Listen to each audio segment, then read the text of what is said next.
નમસ્તે, સમય જાદવ, મણિનગર, અમદાવાદથી વિડીયો બનાવવાનો આજે 16મો દિવસ. સફળતાના 15 દિવસ ક્યાં વીતી ગયા ખબર ના પડી. જો હજી સુધી પણ હું પરફેક્શન માટેની રાહ જોઈને બેસી રહ્યો ને તો આ 15 દિવસ પૂરા ના થાય. ગઈકાલે જ્યારે ઇન્સ્ટાગ્રામ સ્ક્રોલ કરી રહ્યો હતો ત્યારે 45 વર્ષની વ્યક્તિ અફસોસ સાથે એક વાત કરી કે આ જ કામ જો મેં 35 વર્ષ પહેલાં મતલબ કે 35 વર્ષની ઉંમરે શરૂ કરી દીધું તો આજે મારા ઘણા ખરા સપના પૂરા થઈ ગયા હોય. જે અફસોસ મને ગઈકાલ સુધી હતો કે મેં પણ જો આ સુરત વહેલા કરી દીધી હોત તો મારા પણ આજે ઘણા બધા સપના પૂરા થઈ ગયા.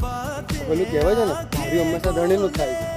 પરફેક્ટ ટાઈમની ક્યારેય રાહ જોવાની હોતી જ નથી. પરફેક્ટ ટાઈમ બનાવવો પડે છે.